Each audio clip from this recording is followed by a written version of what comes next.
Hey friends, so excited to have you join us today on the 20 Volume Podcast. And I'm excited for our guest today, Stacey Sobel. I know that you are going to have all kinds of fantastic insights today from Stacey, and specifically around the Salon Today Top 200 Awards. And here's the best part. If you think that you missed your opportunity to apply for the 2026 Salon Today Top 200, the good news is the deadline is extended until the 15th of November at midnight. So you still have time.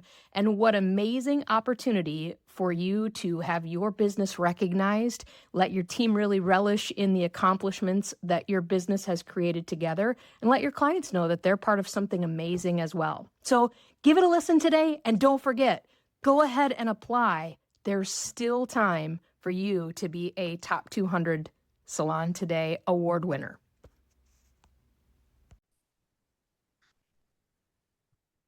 Hello, everybody, and welcome to the 20 Volume Effect podcast. Today, I'm so excited to have the fabulous Stacey Sobel joining us.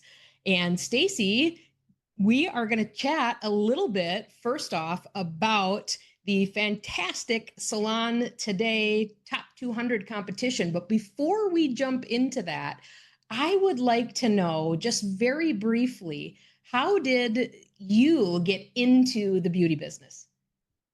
Oh, that's an interesting story. I was actually working in agriculture in a communications department of a Fortune 100 agricultural company. And this was like late 80s, early 90s. They had a big, huge cut. They cut our entire PR department. Oh, wow. And one of my best friends was writing for Modern Salon at the time. And as a friend does, she goes, I've got opportunities for you to write as a freelancer. So I started and she was actually just transitioning to be the new editor of Salon Today at the time. Oh, wow. So she hired me to start writing articles for Salon Today. And there was kind of no looking back after that. I just fell in love with the industry. A few years later, she moved over to a different role in Modern Salon and they hired me full time. And I've kind of been here ever since. I So love it. it's been like 30 years. Wow, that's crazy. Yeah, yeah. I always joke too. It's once you've got the beauty business in your blood, it is so hard to let it go. I mean, obviously, I'm in a quote unquote different industry, but I want to Yeah, serve the beauty industry because I love it. There's nothing like it. it's nothing like it. It's Yeah. magic. It's Yep. magic. It is magic, pure magic. That's awesome. Well, thank you for sharing that with us. So tell us a little bit about the top 200. Well, we're going into our 29th year. Wow. I've been working on them every year except that very first year. So it was really started back in those days. Salon Today was really emulating itself after Fast Company. Okay. And it was the age of mergers and acquisitions and fast growth. And it was all about growing your business. So it was originally launched as it was very simply, we just looked at the category of growth. It was turn in 2 years of your sales data and the people with the highest percentages, the 200 people with the highest percentages were in the 200. Okay. It was also an era where we didn't have all these software companies giving us data about business all the time. So there weren't really any benchmarks that people could look at and see how their businesses were stacking up.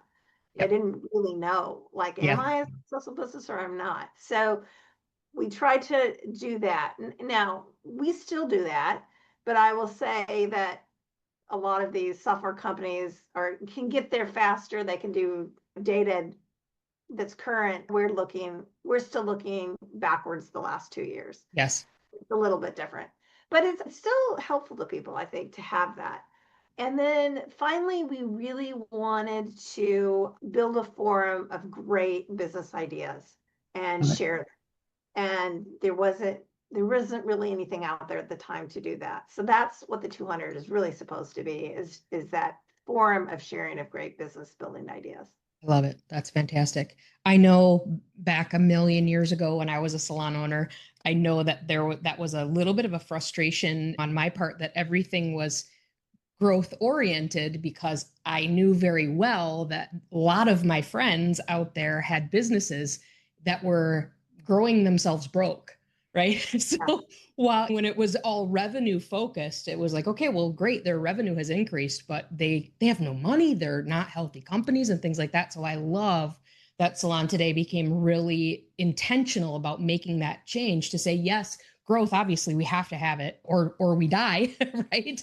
But in the Right. same respect, we have to make sure that the businesses stay healthy as they grow, and really being able to have those good conversations about how does that happen. That's where the meat is. So I love it. Yeah, and there were kind of two reasons why we transformed to doing growth and best practices. One was we hit 20, it was 2008, right, when we had the big Yes. recession. Yes. So we really didn't think we were going to get 200 salons that grew that year, and probably would not have. Right. And also, when a business gets to a certain level, it's hard, like 1% is a big growth rate. Right. Whereas when you're small, you can grow like 50, 60%. Correct. So that's not an even playing field. Correct. So the best practices are really a way for owners to compete and share the best of their ideas in different areas, because someone may not have had a great growth year, but they did something marvelous in philanthropy. So that's something we want to explore and share. I love it. That's fantastic. And you're right. I mean, and business is about so much more. It's about how you impact your community and how you help retain your employees and provide great things for them, and how you develop new tech that you put into your business, and all those things are so important to share within the community as a whole. So I love it. It's doing great things. Yeah, thank you. Yeah, absolutely. So I know one of the things that I hear frequently is that to submit for something like the top 200 can feel like it's an arduous task. Can you talk Yeah. to us a little bit about that? Yeah, I actually one time apologized to one of my readers. I said, I know it's a daunting task. At the time, we only had print applications and it was an 8-page application. Oof, And she said to me, if if it wasn't hard, it wouldn't be worth doing. isn't that the truth? So, but what I think is really important is for people to understand that yes, yes, it can be a little daunting to fill out that application, but it's helping you. Yeah. Like so many people have told me, I built my strategic plan for next year based on what I was telling you in the essays, because it's giving you a chance. We have 10 different best practice categories. We have number of questions in those categories that ask. People go through them, they kind of decide what's the best category for them to enter. But doing that process helps them evaluate, what did I do last year? And then what did I not do? What do I need to work on? Right. So while the process is a little challenging, it also helps you for the year ahead. And I had multiple people tell me that. Yeah. I do Um, think too, oftentimes we forget about what our uh, accomplishments were, and we don't celebrate those. We just keep charging ahead and we think about all the problems maybe that popped up and we don't see. So sometimes looking in that rearview mirror and being like, yeah. yeah, I forgot we did this and that was really important and really huge. And how can we celebrate that and then improve on it going forward? And we have people that apply year after year, so they've gotten very organized about it. And I've had owners tell me, like, I have a Salon Today 200 folder, and when we've done something that worked, I just pop a note or a post it in there. And then when That's I get to brilliant. that point of the year, I have ideas to write about. Or they gather their teams together and they read together the essay questions for a particular category, because other people will remember things that you did that you forgot Yeah. or didn't recognize what a big deal it was. So I think don't do it. You don't have to do it alone. You can make it a team activity too. Yeah, that's brilliant. And what a great thing for your team too, just to come together and say, yeah, we're In fact, we had one owner last year that had different salon managers, and she said, as an exercise, I had each salon manager choose a category and write the essay. I love it. And they chose among them which one to enter from that. And then as a reward for them all writing the essays, she took them to Data Driven, where we have the Salon Day 200 celebration. So I love it. That's great. That's great. So tell me, what do you see as a benefit for someone who does not only does actually go through the process of submitting? Obviously, we've talked a little bit about that, but what do you see as a benefit for someone who is awarded as a top 200? I think there are multiple benefits. One is a great marketing tool for you. You know, we help you, give you a what do we call it? It's a logo, but it's a Oh, seal. okay, And yeah. you know, it's something that you can put in your marketing, your advertising. It can your clients will ask you about it, something you can tell them about. I think it's also helpful for recruiting new talent to talk about it and you know that you've been listed as one of the best salons in the country. And then I kind of lost my train of thought here. Oh, there, I think for us anyway, I think the biggest benefit, and I think the benefit for the people that participate in is that we kind of developed a community. It wasn't something we set out intentionally to do. It kind of happened themselves. And we have owners who have become friends through the 200 who support each other, that have like someone to call. They don't feel like they're alone in their businesses anymore. We Definitely. come together every year, data driven. I mentioned that before. We have our annual awards celebration for the 200 there, but that's also like a live representation of the people that enter the Salon Today 200 and anybody who wants to grow their business. But that's what we're doing for 2 full days, is sharing the best of ideas of our audience. Yeah, absolutely. I was at Data Driven this year, and it had been a minute since I had been, and I was just enthralled by watching the presentations, and even for the people who weren't necessarily selected to come up and speak, but for those who, you know, maybe brought a couple of their team members, and to see their team members, you know, all dressed up and walking across the stage and taking the pictures together, you know, with their top 200 and seeing their names, and what a celebration. I mean, there's so much to be proud of, to be recognized, and it's so important. And so it was a really great celebration. And of course, the classes that were there during the conference were Yeah. great as well. So yeah. We've seen people do really creative things with it. Like someone once did, they took the 200 and they said, okay, we're going to do 200 acts of kindness. And they created a budget, and then their staff could tap into that anytime to do something special for a guest.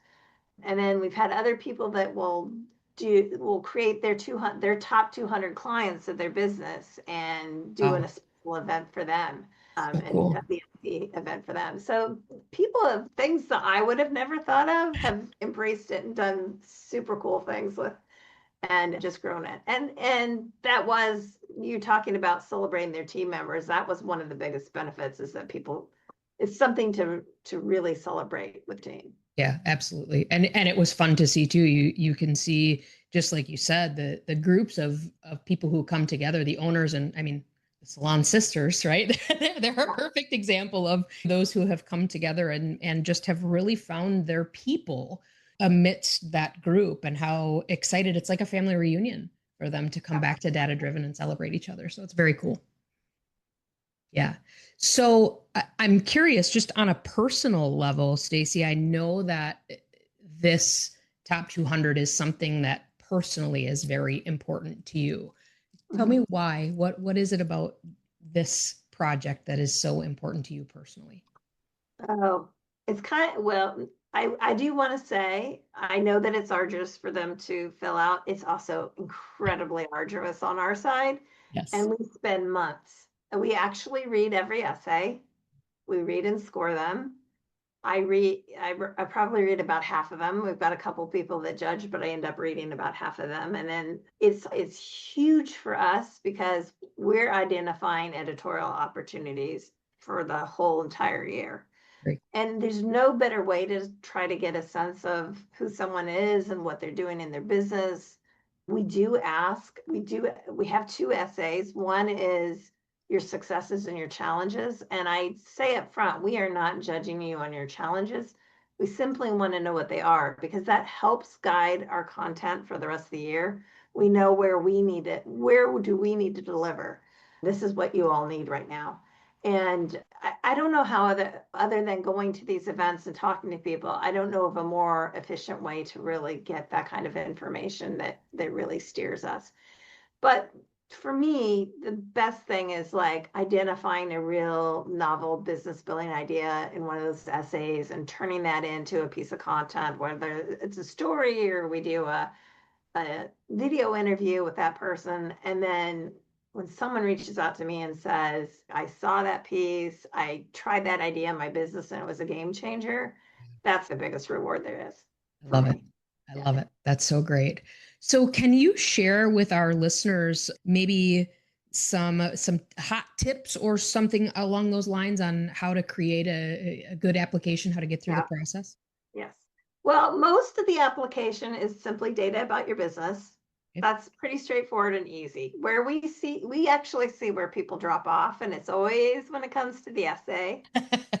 And people stress so much about the essay. First, I need to put out there, we are not looking for spelling, punctuation, grammar. That's our job, and we don't care. We're looking for your great ideas. That's simply what we're looking for. Each of those best practice categories has a series of 6 or 8 questions. You don't have to answer every one of those questions. They're really just prompts to help you think along the lines of what we're looking for. Read through those questions and kind of use them as a guide. That's what they're there for. You don't have to go, bullet point by bullet point answering each one of them, but this is what we want. I would say, okay, we put something out last year where, I said we will be using a tool to analyze how much of AI wrote your essay. Aha. And why we did that and why I don't want AI to be the writer of the essay is that AI really, well, number one, it's not getting to the heart of the matter what we're looking Yes. for, which is your ideas. But also AI tends to add descriptive, lovely language. And as a judge, we just like it's kind of the bullshit detector. Like, okay, you got to get to it. And the longer you wait to get to what we're asking for, the more agitated you get as a judge. Now you can use AI to help you, proof it, to edit it, to suggest better words. I'm all for that. We Yeah. use AI every day as a tool, but Yes. I don't want people to use it to write, because what we're really looking for is what you're doing that's unique or different than everybody else, Yeah, and absolutely. why it's helping you move the needle in your business. I love it. I love it. So AI is okay for a small amount of help. As a support. Yeah, as a support, that's perfect. I think that honestly, it should just be a rule in life, right? Yeah. Yes. And then I think also for creating a successful essay is if you can show us the results, you tried this, what was the result? That's important. We have a conference called Data Driven, so we're looking kind of for the data. Yeah. Sometimes that doesn't mean it had to be a success. Like you tried this, it didn't work, and you pivoted and took your business in a different direction. That's fascinating. I never would have guessed that actually. Yeah. That could get you in the top 200 to say, hey, look at our failure, right? Some people would think Yeah. of that, but that's not it. It's the look at our Like resilience look and at we were brave look enough at to what we try. learned, and here's what we did to change. I love Yeah. it. That's great. Thank you. Thank you for that. That's really important. So tell me, outside of the essay being kind of the biggest stumbling block, and when you were saying that, I got a picture. My dad my dad was an attorney, and literally when we were kids, if we'd write an essay, we would have to take it to him and he would sit there with his red pen and correct every word. Yeah. So nobody's red penning anything, first and foremost, Nobody's red right? penning anything. In Yes. fact, I'm circling ideas. Usually we're circling Oh, ideas, and I'll do a check mark to the side and write a note. Because for me, it's if I'm doing a story later about whatever, I have that. I love it. That's great. So outside of the essay, what do you see as other potential stumbling blocks for people as they're working through the application?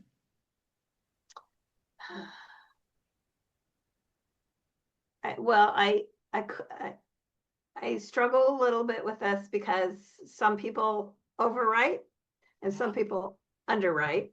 And, I've seriously gotten essays that were texts. Wow. And I'm like, okay, you're not going to tell me enough in a paragraph to get there.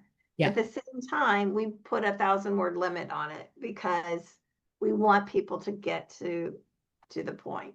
Get to the meat. So I do think there is another stumbling block is if you're taking, oh, say you're talking about a loyalty rewards program that you implement in your business, but it's like your brand's loyalty rewards. Ah, I've seen it where people actually will copy the copy, and I get it 20 times from yeah. this exact same boilerplate copy. So it's not that can't be a great idea that you introduce this rewards program, but tell me how you made it different. How did you roll it out to your community? How did you get people on board with it? How are you rewarding people through it? Because if I just see things that are replicants of everything else, you don't Yes. score very well. I gotcha. Okay. Do people typically, when they enter, do they typically enter for every single category per se, or do they pick and choose? Well, we used to let them pick and choose. We got to the point of the pandemic where, like every other business out there, we lost staff. We had to downsize. So now we only let them pick one category. One category. Okay. Yeah. Gotcha. And then you also write a growth essay. You write a growth, successes and challenges essay, and then you write the other one, One specific category then. one So, specific category. what's your recommendation on how someone should choose which category? I would read through all those prompt questions that I talked about. Yep. I would sit down with your team and talk about it. If you look at last year's, you can see that there are categories like salon culture that we get inundated with essays. And there are categories like client retention and recruitment where we don't get as many.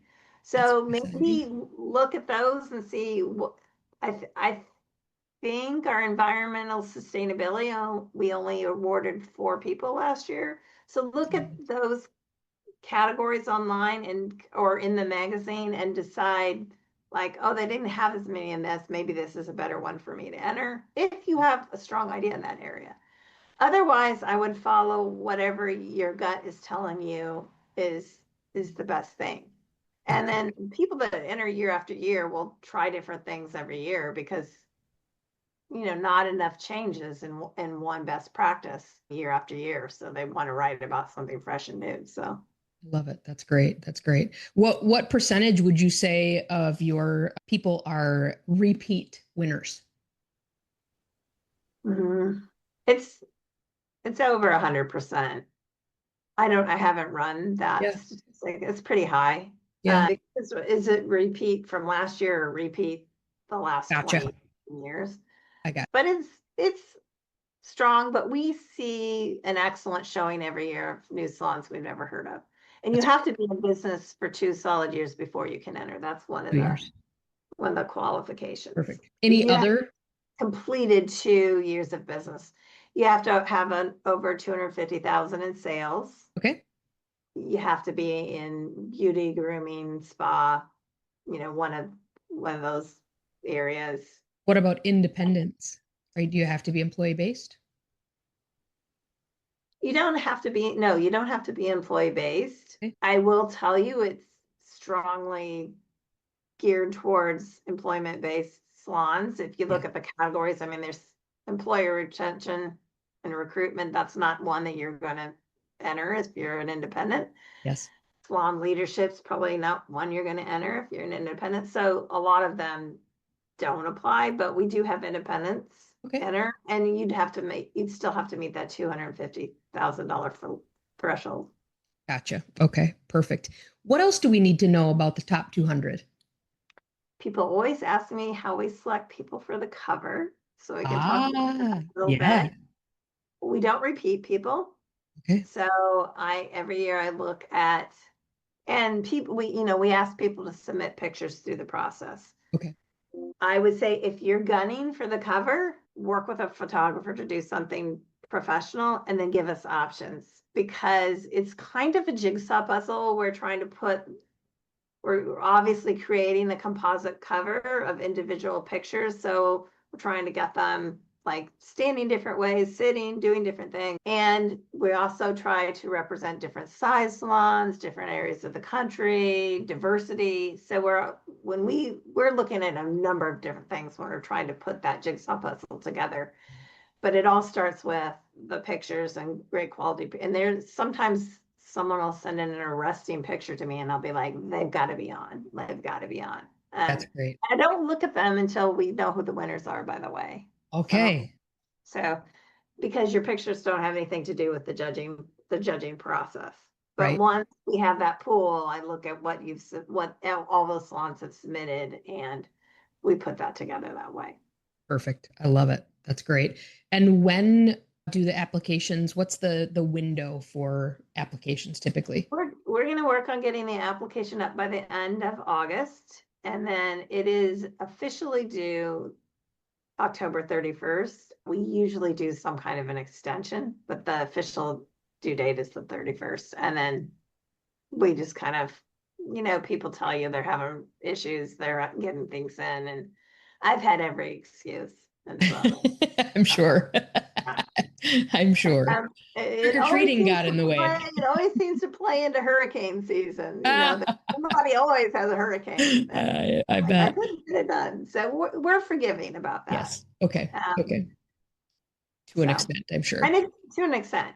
Yeah. There is a point where we've got to start judging and we've got to stop. But I encourage people to reach out to me if they are worried about it. And we grant exceptions sometimes too, and give people extra time. Perfect. And so I'm going to assume that all of our listeners are going to put their application in. So I apologize to your team in advance because you're going to get way more applications than normal. But when can they put on their calendars that they will be celebrated at Data Driven? When and where? Oh, Data Driven is, oh gosh, I should look this up. It's in Austin, Texas. May something. It's the weekend between Mother's Day and Memorial Day, but I don't know what the exact dates are off the top. That's okay. And they can find it on the website for Data Driven. Yeah. Perfect. And I know I should have looked that up before we got on this. That's okay. No worries. They'll be able to find it. They're tech savvy. And then I know we'll be seeing each other in Nashville at the Data Driven Salon Tours, which will be very fun as well. So if anybody's in that neck of the woods, come see us in first weekend in November, I believe. Yeah, and I'll talk a little bit about that and why it's different and why we have two. So the Data Driven event is 2 days. We have the Salon Today 200 celebration there. It's pretty intensive business learning where every presentation has a component of data in it, but it's helping you identify new opportunities in your business and also maybe areas where you're not measuring up. So that's kind of what the overall Data Driven is about. And then Data Driven on Tour is a 1 day shorter version of that, where we do about 3/4 of a day of education. And then we are in a special host city and we go do a salon tour of 3 different salons where you kind of get behind the scenes. The owners talk to you about their businesses. They show things that are working for them. And it's a progressive cocktail party hors d'oeuvre thing too. So there's a little light bite and a drink and at each place, and then we get on a bus and we go to the next. And we just started this last year and it was really great. We loved it. Yeah, I can't wait. It's going to be a blast. Perfect. Okay. Anything else we need to know about the top 200 or the conferences? I hate the word top. I don't call it top 200. We call it the Salon 200. And thank you. Why? It's because if you market your business right, you have a brand. That's our brand is Salon Today. And people tend to drop it and just say top 200 and then nobody knows what it is. So love it. It's like fingernails on a chalkboard for me. So I'm sorry that I threw it out there. That's great clarification. And I understand. No, and I had a publisher say to me, stop worrying about it because you're never, ever going, everybody says it. Everybody says it. Yeah, no, I love it. That's brilliant. Just don't leave out the Salon Today part. It's Salon Today. Yep, Salon Today 200. I love it. That's great. So, since our podcast is a combination of beauty business and wealth and money, I'd love to know, what do you see as the biggest financial challenges that salon owners and providers face every day? I think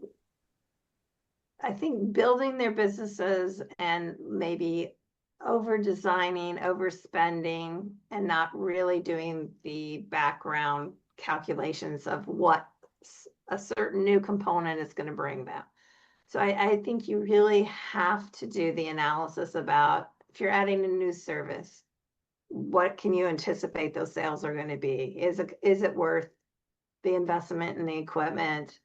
Yeah, I just think you have to do your homework to figure that out. And then how long are you prepared to sit on that until it actually is making a profit? Yeah, absolutely. That's too many owners are flying blind for a multitude of reasons, whether it's out of fear or they've got the stigma on themselves of I'm not good with numbers and any of those things. And it's And so I'm the first to say I'm guilty in a personal realm of doing the exact same thing. Yeah. It can be scary at first. And then once you get into it, it's almost addictive to where you realize, wow, there's so much power here behind the numbers. And the most important thing is you're the one who can change it. Right. That's the thing, is we shy away from it for so long, but we are the ones who actually have the power to really drive to where it is we want to go. And so that's always my big encouragement for people is let's call it the ostrich effect. Let's take a look and see where we are, and no judgment, no shame. It doesn't matter where we've been. We just need to know where we are and where we want to go and make the changes to get to where that place is. And the only way you can do that is put the pin in the GPS and say, here we are. Yeah, which is really cool. Well, I'm curious for you personally, how do you define financial success? I think security for me, just feeling secure and safe where I'm at, where I am for the future. And I've had periods of my life that I'm not feeling that way. Absolutely. I am one of those that should have started investing earlier, younger. We really jumped on our kids with that. And we had a daughter that brushed us off until she was about 28. And then she finally started investing in her 401k. But I'm like, it's my biggest regret. Yeah, mine too. Because retirement's probably a little bit further away than I'd like it to be. So yeah, it's making up for that lost time is not easy. And I will also throw out there, it's also never too late. Right. Yes, absolutely. That's awesome. But life happens, and you've got to, if you have that discipline, and if I would have had that discipline, it would have been easier to ride out those challenging areas. Correct. Yep. Absolutely. Yep. You're right. And just like you said, there are so many curveballs that come our way that we can't see come. I mean, if you would have told me I was going to have cancer at age 35 and no longer do hair and someday be a financial advisor, I would have laughed at you. Right. Yeah. But that's the opportunity that we have in life to redefine and change, right? Change the things that no longer work for us and drive in a direction that does. So yeah, that's awesome. Thank you for being vulnerable and sharing that. Last question that I have for you. What is one thing that you wish the beauty industry knew specifically about money?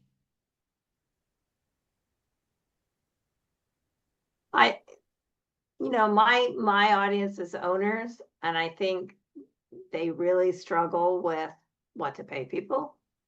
And I don't know that there's a magic answer. I mean, obviously there's this whole commission structure, but and then being hostage to someone who brings in a lot of money but is maybe a real damage to your culture. Absolutely.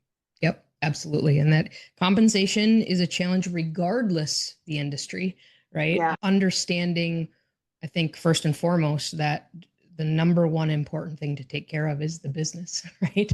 Not Right. and to do that both individually and on the whole, it can be a really big challenge. And there's so many different ways that are can be successful compensation models. So yeah, you're right. And again, it's being a bold business owner who dives in to figure out what's right for their business specifically. Yeah. And that's key. And at the same time, you've got to take care of your people, and things are challenging now, right? Just Yes. like it's insane when you go to the grocery store now, and how I'm just making the simplest of dinners, and it's $40. It's Right. like I know. It's whatever, 50. It's like insane. yeah, what happened exactly? Yeah, I agree. I agree. Yeah. That's really good advice. Take care of your people, figure out the compensation structure that works. And I always say I want them to know they're worth it. Yeah. They're worth the investment, they're worth the time, they're worth what they're charging, they're worth it. And explore other things that you can offer that aren't just about the compensation. Correct. Correct. Yeah, absolutely. Wonderful.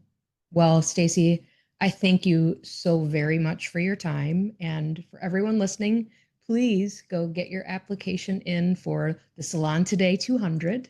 And we'll look forward to seeing everyone in Austin to celebrate their wins.